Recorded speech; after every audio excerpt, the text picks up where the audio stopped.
our philosophy is very simple. If we don't reconfigure ourselves, we cannot transform our clients. These organizations are looking to transform. They are looking for a partner who can not only create a strategy, but also be able to execute end to end. Whenever people ask me, right, as they are growing in their career, what should they focus on? My comment is very simple. I said, focus on people. Focus on building those relationships with your teams, with the clients. Because if you don't have the trust, nothing works. More and more, what we have to look at growth is through the value that we are creating for our clients. When you look at the full stack, it's a true full stack. We are seeing the benefit of that in the market. When clients are looking to work with a single vendor who can provide those full set of services, the mindset of growth attached to headcount, if it isn't gone completely, it's probably diminished considerably. We are sharing the risk with the client because we are committing to a business outcome. That is another big differentiator for us in the market today. Everything we do today, we are more and more focused on a better business outcome for our clients. India continues to be the second largest hub for us, not only from a delivery perspective, but also from a local market perspective. As you said, right, we've invested over $3 billion. Yes. We are looking to invest another $2 to $3 billion over the next couple of years. Our value proposition is today, and which we are proactively taking to our clients, is this integrated solution. And each of this solution is different for every client.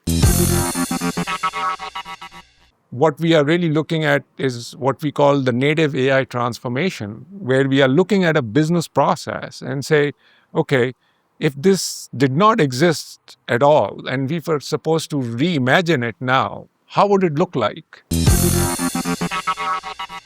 To us, the most important part is the client willing to join us in that transformation journey with them. What we are really looking to do is actually utilize the India pool to help us innovate. You have to have an environment where people feel comfortable to fail. The innovation for us starts in India. And so the younger engineers, graduates, right, who are interested in that journey, the enthusiasm to be able to make a difference, this is the place for them. We want to bring in these youngsters, bring them in our development centers and say, go create.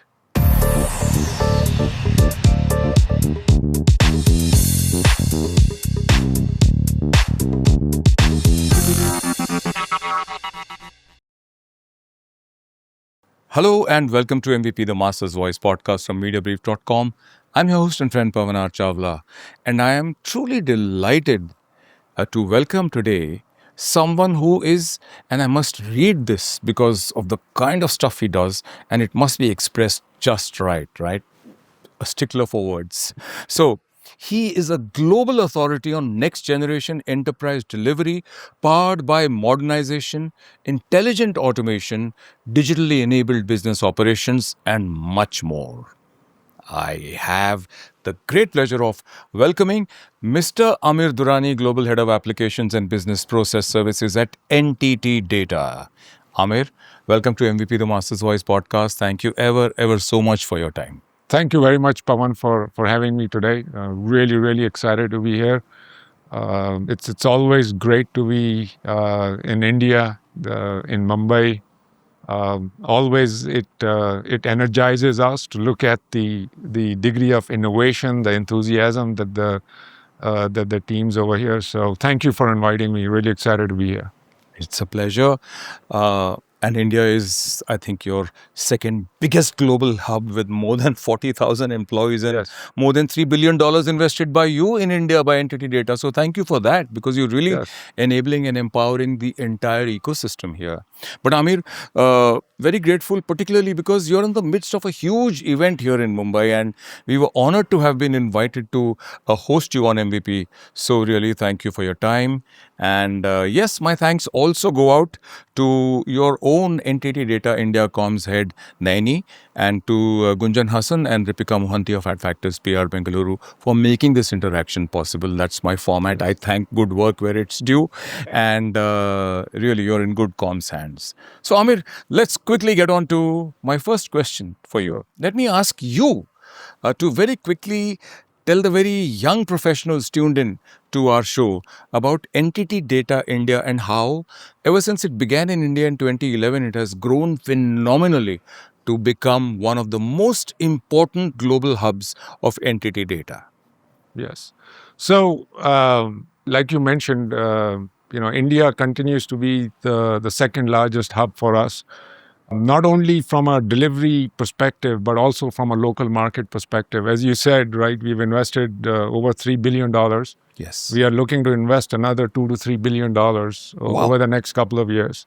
Wonderful. And really, what we are looking for in India is a center that drives innovation, right? That drives the new set of thinking that is required to transform our business across the globe. Fantastic. And as you know better than I do, Pavan, if you look at 20 years ago, 30 years ago, India was a cost arbitrage really center. But that has completely transformed. I mean, right now, if you look at where the innovation is, where the investment is going in for innovation, it's right here. It's right here.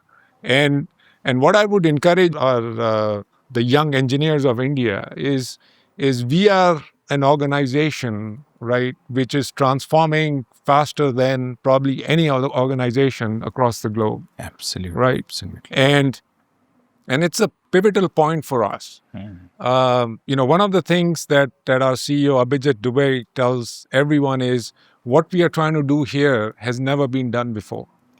Right? So we are really transforming into a true global organization, meaning that we have to transform, we have to adopt the best in class practices and adopt the best of innovation that is there across the globe. And as I said, the innovation for us starts in India. Wonderful. And so the younger engineers, the younger graduates, right, who are interested in that journey, right, the journey that drives the enthusiasm to be able to make a difference, this is the place for them. Wonderful.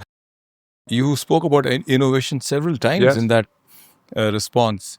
In fact, even today, before the next $2 billion of investment comes into India, you already have 2 innovation centers in one city, Yes. Bengaluru. Yes. And one, I think, focuses on AI. Yes. Fantastic, NTT Data is truly invested in India, more than 40,000 employees, as I said, major offices and delivery centers, and another $2 billion coming in the next 2 years. And I really loved your CEO's statement. He said, this is the focus, the space for all future innovation and growth. Yes. Wonderful, wonderful. Amir, NTT Data positions itself as the only full stack transformation company. Right. Very often nowadays you see youngsters, young, company founders and promoters just throwing full stack into their descriptors like a casually flung frisbee. Yes. But so for the young marketer and even the brand custodians, so that they become more conscious about the gravitas in using full stack as a word or a descriptor, just give us the tiniest idiot's guide to what full stack really means, So and then I'll go on to the second part of my question. So I think that's a great question, Pavan, and I'll start off by giving you my own experience of Please. how I really understood what that full stack means. So, So I think you all remember the earthquake that happened in Tokyo in 2011 time frame, right? When it was a major event, and it was an event that actually disrupted the connectivity between California and Japan. So the internet, right? There was a significant lag happening, and one of the things that I found out at that time was that those cables that are actually under the water, they are actually maintained and run by NTT. And so one of the ships that is owned and run by NTT was actually asked to go in Pacific Ocean to identify a specific problem in thousands of miles of fiber that's there, and then pull that out and fix that problem and then deploy it. So so when I looked at that and I said the amount of technology and the depth of understanding that is required to do that, there there aren't many companies who do that at all. Unparalleled, yes. Right? And then when we talk about the full stack, right, all the way from business consulting, right, where clients want to talk about how do they reinvent themselves, how do they re-engineer their business processes, right, all the way from there to to our IT services, to our tech solutions, to our business processes, and to the cables, to the data centers. I mean, you look at the full stack; it's a true full stack, and we are seeing the benefit of that in the market when clients are looking to work with a single vendor who can provide those full set of services. Right. And as they say, one person to go to for the outcome. I mean, we are the organization to do that. Fantastic. How does this integrated model give you an edge over competition? It's an obvious answer, but I would like to hear it from you. So if you look at the market today, the businesses, a lot of the Fortune 500 organizations, right? They are looking to transform. It's not an option. I mean, the market is changing dramatically for every organization in every field. Sure. And so these organizations are looking to transform. They are looking for a partner who can not only create a strategy, but also be able to execute end to end, whether it involves, re-engineering the business processes, whether it is investing in data centers, whether it is setting up networks across the globe, whether it is, laying up the fiber optic cables for our clients. So I think our value proposition is today that, and which we are proactively taking to our clients, is this integrated solution, and each of this solution is different for every client, right? Because when we look at a full stack means different to each client. Correct. Right? So for some clients, data centers might not make much sense. They might be interested in our business consulting, to ID services, to BPS, and tech solutions. So they can pick what they need. Exactly. Right. Exactly. And then proactively you will also advise them on how to prep for the future. Exactly. With other things in your suite. That's right. Fantastic. And the other important part over here is, in all these deals, right, we are sharing the risk with the client because we are committing to a business outcome. Okay. And that is another big differentiator for us in the market today. Everything we do today, right, we are more and more focused on a better business outcome for our clients. Wonderful. Which means that we are not just a vendor, we are a partner. Excellent. Excellent. We'll stop this answer at that. Lovely little headline in a statement. Yes. So, Amir, NTT DATA has made significant investments globally, and like you're saying, in India, they're going to be making another substantial investment amount, $2 billion odd, coming up after the three already invested. So, what are some of the key priorities for all these investments? So clearly, one of the one of the key areas is AI. So we are proactively building strong capabilities in the AI space over here in India. I'm sure you have followed on our relationships with OpenAI, with Mistral.ai, and some of the other key players. So we are building those capabilities, building those skill sets in India. Because we want to again leverage those skills out of India, servicing all our clients. The other area that will continue to grow for us is the data center business, right? So that is another big area where we will continue to invest heavily. So I think those are probably the two big areas where we will continue to grow. I think the other discussion that we are having internally is to actually build out what we call an NTT Academy in India. Really? So a physical education place where we are able to groom our talent in that institution, train those individuals on our priorities, and be able to deploy them across the globe. Excellent, excellent. Yes. I want to focus a little bit on Agentic AI. Sure. Okay. Agentic AI is being seen as a new frontier in enterprise transformation. I mean, not so new now. How does NTT Data's smart AI agent ecosystem, how is it different from traditional automation models, Amir? Yeah. So Pawan, as you know, right, this whole area of agentic AI and automation, it has been a 10-year plus journey. If you start 10 years ago, right, we used to have RPA. We did a lot of automation. Even today in our BPS business, right, we've got over 6,000 bots that are running today on our clients' environments. It's almost like a full development center, right? If you count those 6,000 plus bots, and then you over time, right, the automation started to become more and more intelligent. And now we are, basically when we are talking about agentic AI, right, it is really providing intelligence to the automation where it can make decisions. Excellent. Where it was not able to do before. So now the whole differentiation today in the market is in two areas. One is how well can you train the agents so that the agents can make the right decisions, minimize hallucination. And then the second area is the orchestration. So you have hundreds of agents in an environment. How do you manage them?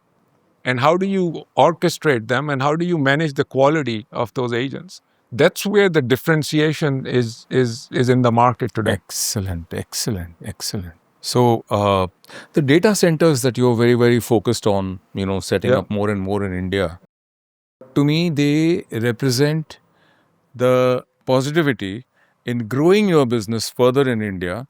And then also they are probably necessitated also by the government regulations to keep all the Indian data, etc., in India on Indian servers. Is that correct? Yes, I think yes. So both are correct. A lot of the demand in India is also being driven by the hyperscalers. Yes. Right. So as the hyperscalers are growing, the demand for data centers, the demand for horsepower is increasing. Sure. And then also, what we call the sovereignty, right? The data sovereignty certainly helps the discussions with India and local Indian market. Wonderful. We are seeing that across the globe, right? So a lot of it is happening in Europe also. For example, in Germany, the local data centers, the sovereignty of data is becoming more and more critical. So I think we are seeing more and more of that trend across the globe. Excellent, excellent. Amir, NTT Data, I've read this, aims to generate about $2 billion in revenue from AI agent solutions by 2027. What will drive this growth? Pawan, one of the things that I'm sure you've also heard is that within NTT Data Inc., right, our CEO Abhijit has taken a dual role. So he's the global AI officer for NTT Data Inc. Wow. So that by itself signifies the importance of AI within NTT Data. Right. right? And he is driving the initiative to basically convert the way we do our business. And our philosophy is very simple. If we don't reconfigure ourselves, we cannot transform our clients. Wonderful. So a lot of this transformation is happening within NTT today on how we run our business, how do we do our day-to-day activities, and how does it change with AI. Wow. And so what Abhijit is doing in his dual role is looking at go-to-market and basically saying, how do we again change the way we do our business for our clients. So I'll give you a very simple example. Yes. One of our big verticals for us is in the healthcare space, the health plans. And one of the big areas for us in health plans is the claims management, right? So when claims come into the health plans, how do they process them? What's the accuracy of the claims and so on. So running that end-to-end process for us is a big part of our BPS business. And as part of this transformation, right, what we have done is looked at how do we reimagine how this process gets done. So the way it was done last year or 2 years ago, 5 years ago, right, we took that process and we automated parts of it. Okay. And that created some productivity. But now what we are really looking at is what we call the native AI transformation, where we are looking at a business process and say, okay, if this did not exist at all and we were supposed to reimagine it now, how would it look like? And that's where the creativity and the productivity is coming in. And that's where the business outcomes for our clients is becoming more and more critical. So how will we drive 2 billions of revenue? That's how, because we are going to change the outcomes for our clients. Wonderful. And so the entire model of how we deliver, how we price our deals is going to be based on the business outcomes. Perfect. Reconfigure, reimagine, Yes. and deliver outcomes. Yes. Beautiful. Oh, you captured it perfectly. So, Amir, obviously, India has emerged as a huge and a key market Yes. for NTT Data Inc. I know India is central to your global AI transformation strategy, but what are you expecting specifically from India in terms of empowering your global AI transformation strategy? Will it emanate from the innovation centers? What? How? Actually, Pawan, the way I think about it is actually the other way. What we think we will get from them is probably a lot more than what they will ever get from us. Because the richness of talent, the richness of intellect, and the richness of the innovative and the creativity mindset that's here, I don't think it's anywhere in the world. So my mindset is that we have to learn from them, because what they bring to us, we don't have it. So we ourselves are in a learning mode from our talent in India. I tell you, humility also and realism also, I guess. Yes. The branch with the best fruit actually hangs lowest. Entity Data, Amir, does extremely valuable work for businesses. Okay. But are its benefits limited mostly to large enterprises, or do you also serve smaller companies? And tell me, what does your client size split looks like in India and globally? Two questions in one. So that's a very interesting question, Pawan. We debate about it internally quite a bit. For us, the right client is the client who is willing to work with us.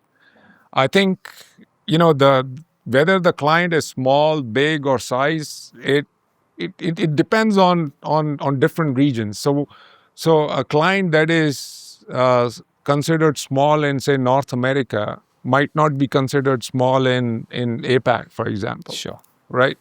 But to us, the most important part is the client willing to join us in that transformation journey with them?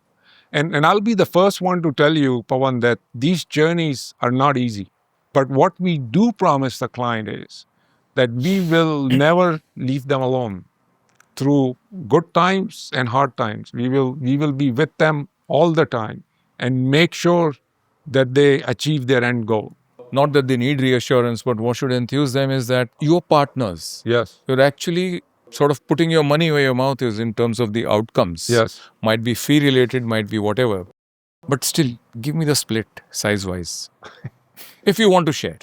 See, as I said, it really depends on region to region. So, global. But I think, I mean, generally, I mean, if you look at our portfolios, we have clients in the U.S. that are 5 billion and above in their total revenues. In APAC, you will look at clients which are much smaller. So it really depends on the markets where we are operating, and where it makes sense. Because also, if the client is too small, it's not viable for them also to work with an organization like us because of the significant transformation that is required to make sense for them, right? Okay. So we have to keep that in perspective when we have those discussions. Sure. But honestly, from a numbers perspective, it changes considerably. If I'm in North America market, a large client is a totally different client. If I'm in APAC, totally different. If I'm in Latin America, it's totally different. So let's leave it at that, right? Amir, a very important part of the entire process, there is the automated, the AI driven, and all of that aspect. And then, of course, there is the human talent, the intelligence, the supervisor, the layer of guardrails and whatever else. So, with technology cycles evolving rapidly, Amir, how are you balancing external hiring with internal upskilling? No, yeah. No, that's a tremendous question. It's a very fine balance, Pavan, when you look at what's happening with our associates today. So, we absolutely believe, and we are seeing it in the market. I mean, the work that was being done by engineers a year ago or 2 years ago, it's not the same today, right? It's continuously evolving. And what we believe is that as the AI technology evolves and it matures, it will give our associates, our teams, a richer role to play than what they are doing today. And that might include, like what you were saying, monitoring of these agents, training of these agents, the quality assurance of these agents, right? Just to name a few. So, our preference is obviously retraining our associates, because as part of this transformation that we are going through, right? The teams that are working on specific clients, what is unique about them? One of the most important things that they know that nobody else understands is the client's environment, the client's business issues. No technology will understand that. That knowledge to us is really, really important, because that knowledge is required to train the agents. So automatically, a lot of the people who are there on our current accounts, they are getting up-trained, upskilled, because of their intrinsic knowledge of the clients. Right. As we grow, as we acquire more transformation programs, for that, a lot of our hiring, again, is happening at the campus levels. Okay. Right. So we want to bring in a lot of our talent from campuses. As I said, these junior engineers that are coming in, there's a lot for us to learn from them, and basically bring them in the organization, and then groom them up to be the future leaders of NTT Data. So you look out for the best talent required for any position, whether it's from inside or out. Yes. But you're sort of inclined towards training and retraining more and more Yes. people from within. It's a natural cycle, because if I have some of our folks working on a client and that client wants to go through a transformation, the people who are on those client, they are the best candidates to help drive that transformation. Correct. Number one, they have the relationship with the clients. The clients trust them. Number two, they understand the client's business.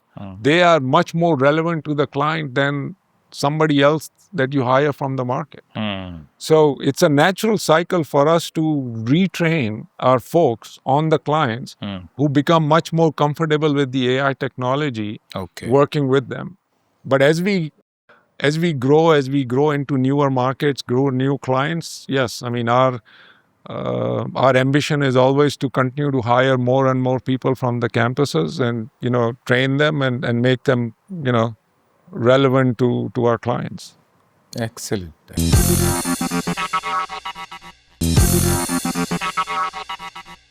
Okay, Amir, about AI, let me ask you just two questions. There can be a million questions.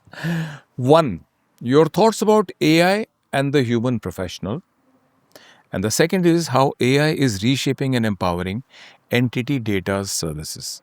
There is a lot of speculation in the market about AI, replacing humans, and it is partly true.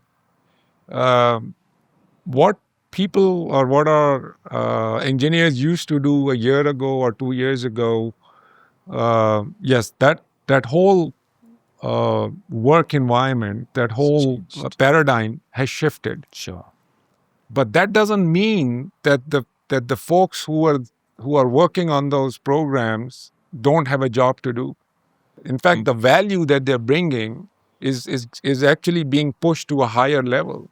Okay. Because what is being more relevant is their intrinsic business knowledge about the clients, about their environment, which is becoming much, much more relevant. Okay. So to me, I think this AI revolution is actually helping the humans to play a much more valuable and a bigger role in the set of value chain that we look at. And tell me, how is AI reshaping and empowering entity data services? So I think, first of all, as I said earlier, right, I think the transformation is internal first, because we ourselves are going through a major transformation, and that by itself is a major learning experience for us.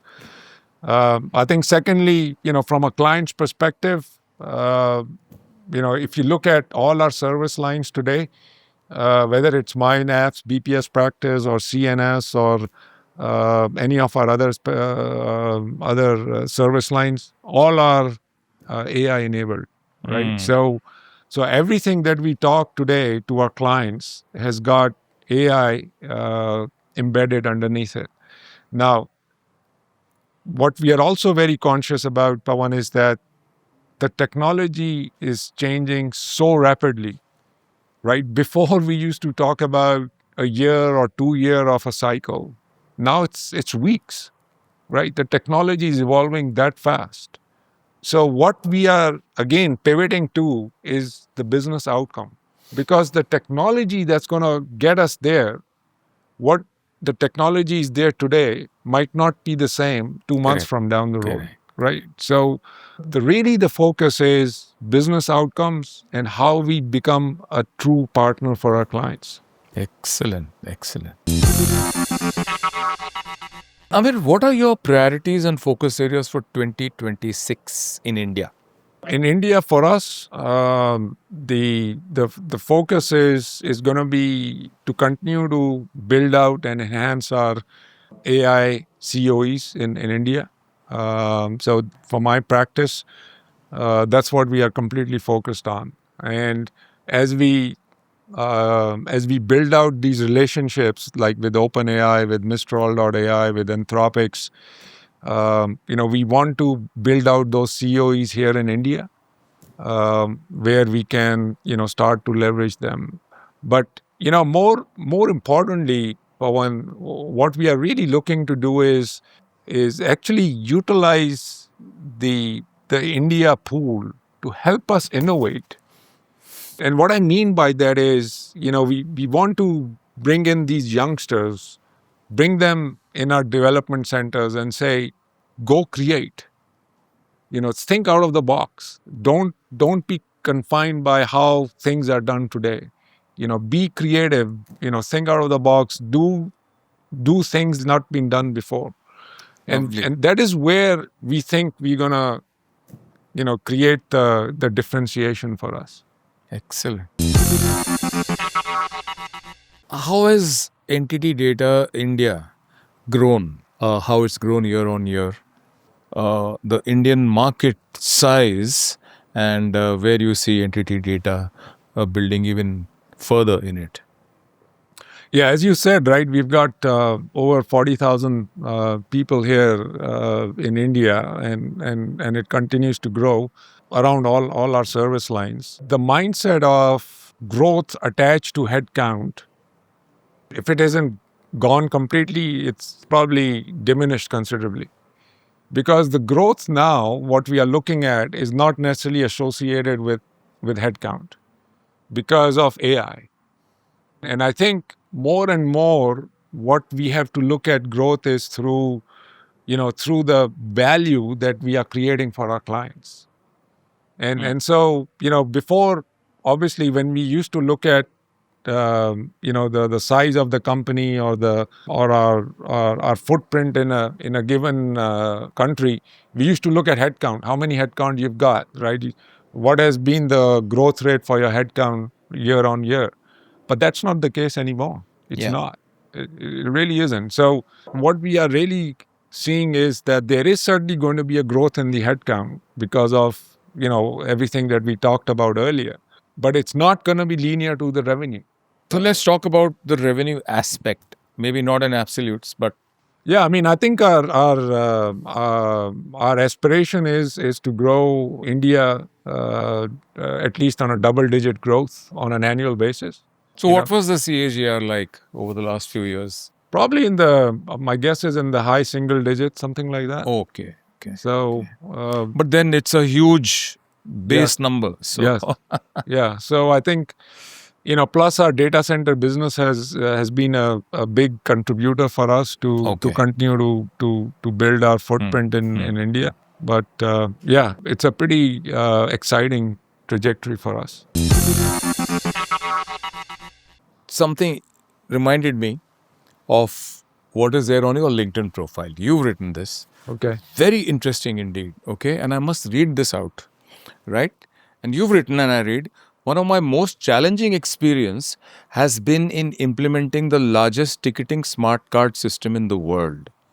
Right. And as always, it is more about managing expectations and relations rather than solving a technical problem. And that makes me sit back and say, oh, okay. So here's a very senior person in NTT Data saying this. So tell me about, the managing of relationships, that's the professional relations and expectations, and how it is important. And there will be a very interesting leadership lesson for everybody in managing clients and their own teams and themselves. Yeah. Whenever people ask me, right, as they are growing in their career, what should they focus on? My comment is very simple. I said, focus on people.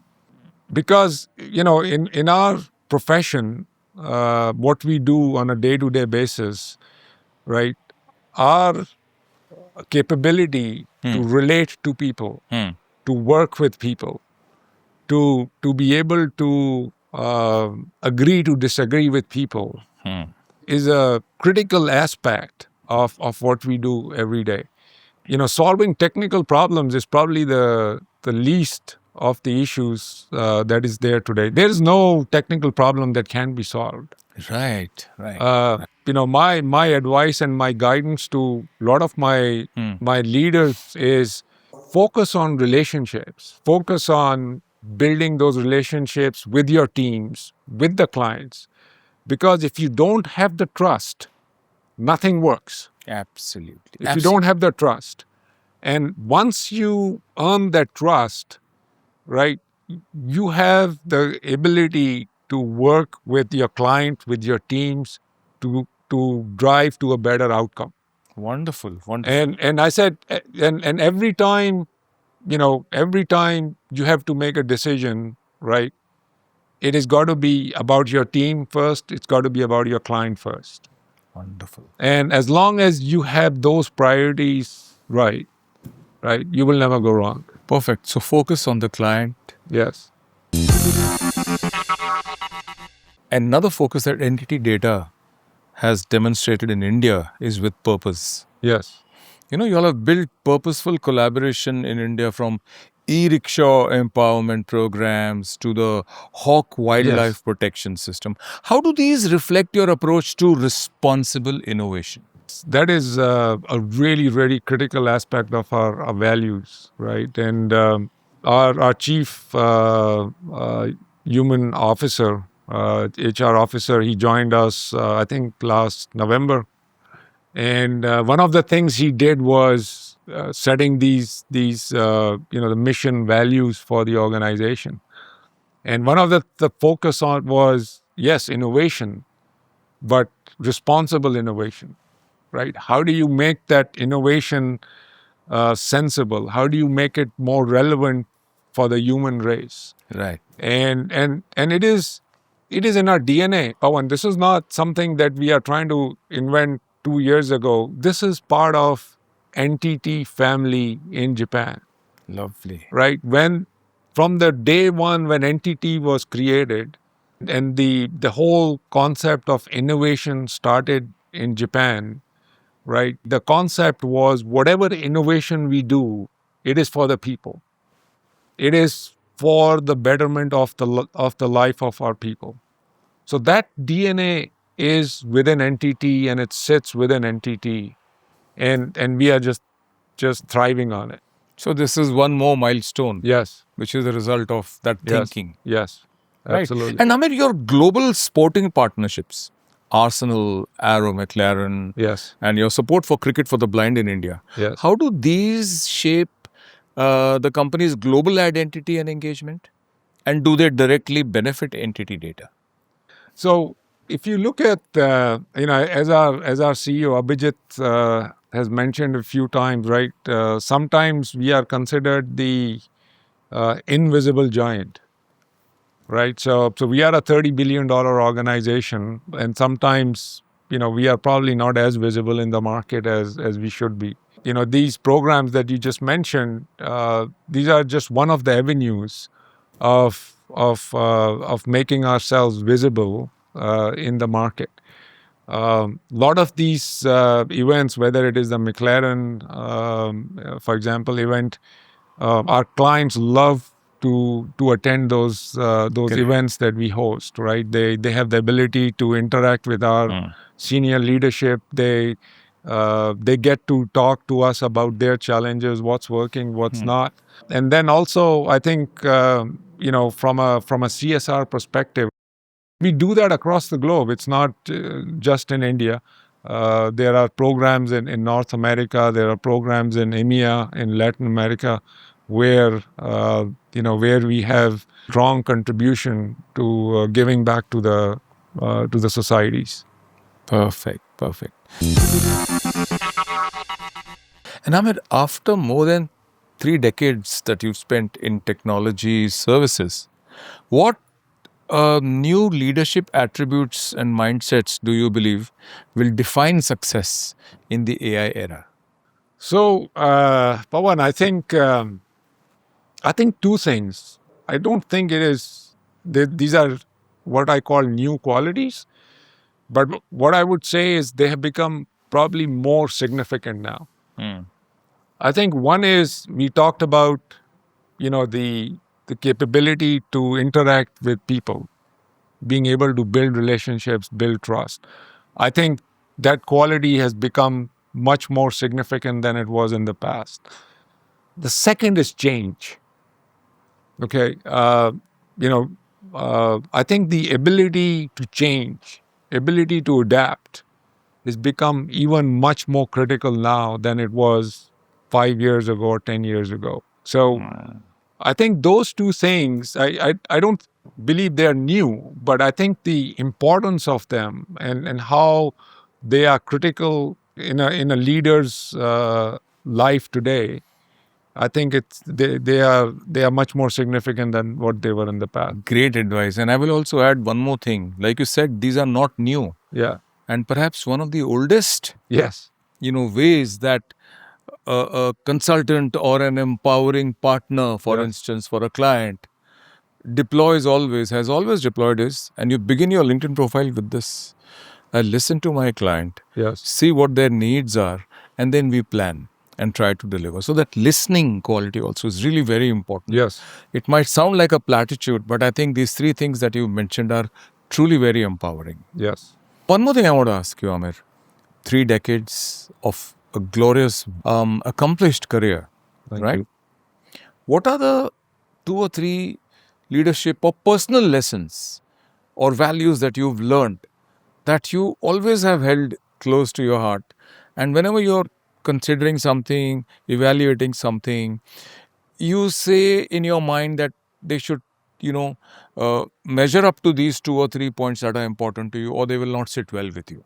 A couple of things I think that I've learned over time. So, I think we talked about ability to interact with people, relationships. We talked about ability to change. I think the other thing which is very critical is the ability to make decisions. I think a lot of our people take a lot of time to make decisions, and I always tell my team, please make decisions fast, so that if we need to fail, we fail fast. Wow. But then we learn and we move forward. Wonderful. And so, which also means that you have to have an environment where people feel comfortable to fail and be able to recognize that, okay, this has been a learning, and I will learn and do something different and be much more successful.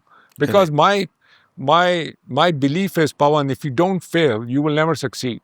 Well said. So I believe that whole process of decision making, as we talked earlier, it has to be about your team. It has to be about clients.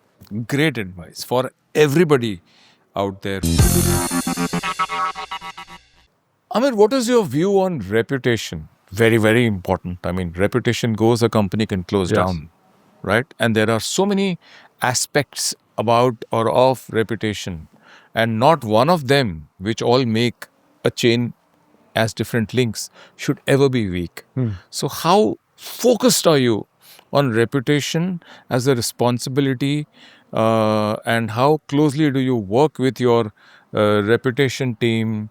Like you have Naina in India and you have your PR agency, but how do you ensure that you empower them to be able to help inculcate in every employee or partner or associate of NTT Data in India the responsibility towards protecting the reputation of NTT Data India? Yes. What's your view on that?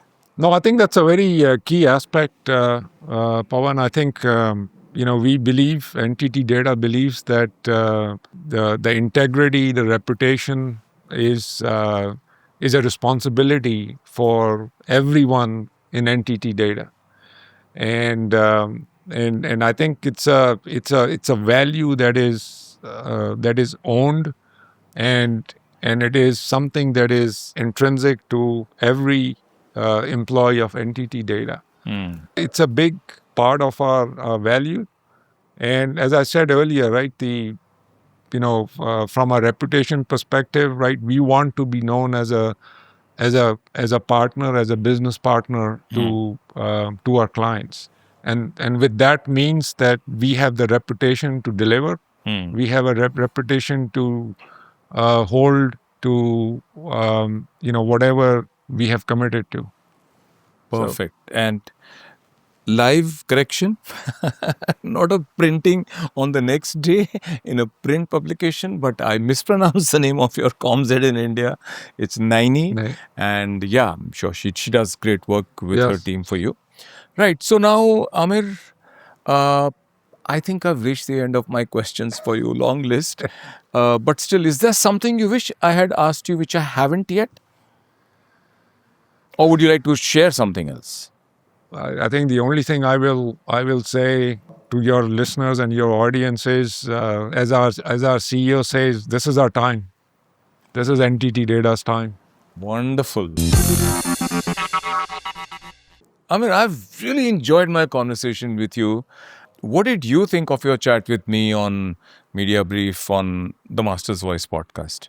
Well, I think it's a great chat, Pawan. I really enjoyed talking to you. I think it was you hit on all the key areas, key topics that are, I think, of a lot of interest to the folks out there, whether they be the junior folks who are just coming into the industry, or folks who are already in there. So I think a very productive discussion, and I really thank you for having me here.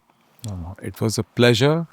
We are proud and privileged that you are on the show and you gave us the time in the midst of this huge, huge event that Entity Data is conducting in India. Began yesterday. Yes. And great work. Thank you ever so much, Amir. My pleasure, Pawan. Great to be here. And just to the event that you're talking about, we are actually honoring 65 people out of 40 plus thousand people in India for their excellence. So we are actually honored to be able to spend some time with the 65 folks and their families, and learn from them. Wonderful. So, what are the one or two things you're taking away from here after interacting with them with that level of excellence, handpicked excellence? You know, the thing that really impresses us every time we come to this event and get a chance to talk to some of these individuals is how NTT Data has made a difference to them. And I'll give you a quick example if you have 30 seconds. Please. Couple of years ago, I was visiting our office in Bangalore, and I went to the security desk. You know, you have to sign in to come in. And there was a lady there, and she came in and introduced herself to me, and she says, "Do you recognize me?" I said, "I'm sorry, I don't." And she said, she said, "A year ago, I used to work at the security desk here at NTT Data. And now she's the project manager for one of the leading financial institutions who's one of our customers." And she was just saying how NTT Data helped her to make that transition from what she was doing before, and how it has changed her life. Wonderful. And that just listening to that makes everything that we do worthwhile. Beautiful, beautiful. That is the spirit. Yeah. And that's why you're 40,000 plus people in India and 2 odd lakhs around the world. Yes. I'm sure they're very, very happy. I would say NTTIans, if I can coin that word. Thank you ever so much. Thank you, Pavan. It was great being here. So that was my chat with the peerless Amir Durrani of NTT Data Inc. I had a wonderful conversation and I found it extremely insightful, and I certainly hope you did too. Till we meet again in the next episode of MVP The Master's Voice podcast, this is your host and friend Pavan R Chawla saying, take care, stay safe, bye-bye.